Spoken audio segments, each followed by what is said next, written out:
Assalamualaikum dan salam Malaysia Madani kembali membicarakan 5 berita pilihan dalam berita 5 at 5.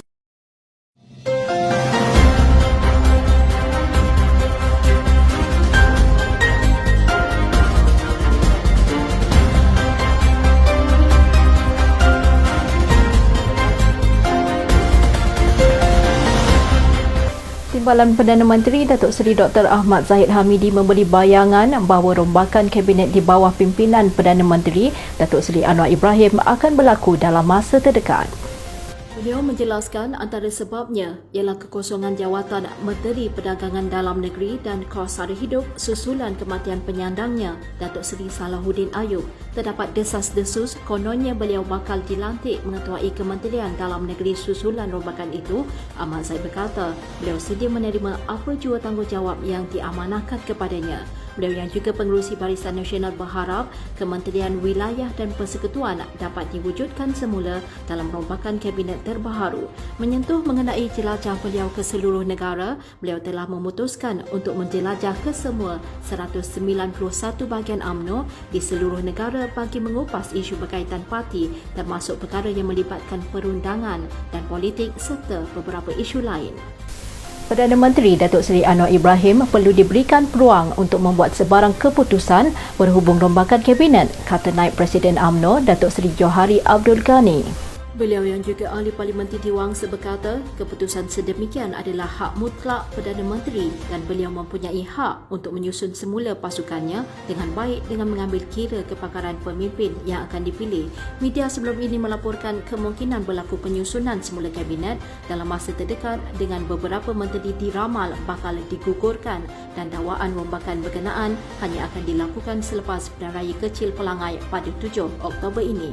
Menyentuh mengenai pilihan raya kecil Dun Pelangai, beliau menasihati Jentera Barisan Nasional dan Pakatan Harapan untuk terus mendekati pengundi bagi meyakinkan mereka terhadap gabungan yang dibentuk. Gabungan Barisan Nasional dan Pakatan Harapan dalam Kerajaan Perpaduan adalah sebuah gabungan yang progresif dan dinamik.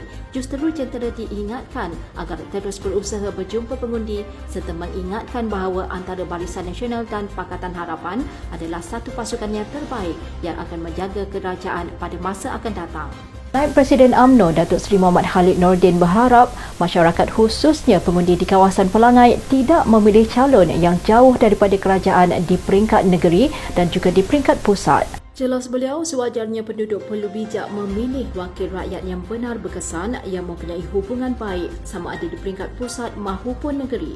Beliau berkata dalam keadaan yang mencabar pada ketika ini banyak usaha yang akan diperkenalkan oleh kerajaan.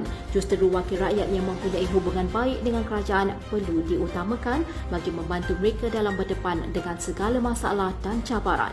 Beliau menegaskan apapun yang diperkatakan oleh pembangkang ketika berkempen sila abaikan kerana mereka tidak akan tunaikan disebabkan mereka bukan kerajaan.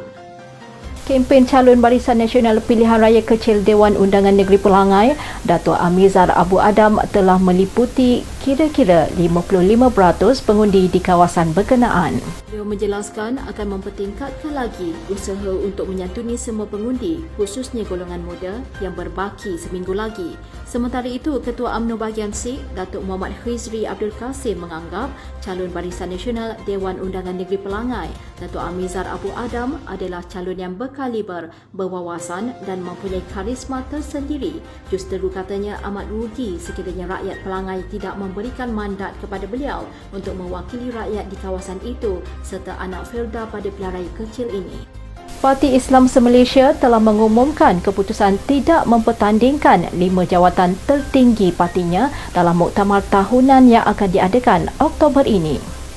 Ahli Majlis Kerja Tertinggi UMNO, Datuk Hasmuni Hassan berkata, PAS merupakan parti yang paling kuat mengkritik UMNO apabila tidak mempertandingkan jawatan Presiden dan Timbalan Presiden pada Pimpinan Agung UMNO yang lalu. Tambah beliau berbagai alasan diberikan oleh mereka, kononnya jawatan tersebut tidak dipertandingkan bagi mengelakkan pergolakan dalaman parti tersebut. Alasan mereka ialah PAS berada dalam kedudukan yang terbaik dan sekiranya jawatan tertinggi dalam parti itu dipertandingkan, ia akan menyebabkan pergolakan yang besar akan berlaku. Sebuah akhbar melaporkan PAS mengesahkan Tan Sri Abdul Hadi Awang kekal menerajui parti itu selepas 5 jawatan tertinggi parti tersebut tidak dicabar dalam pemilihan pada Muktamar Tahunan PAS ke-69.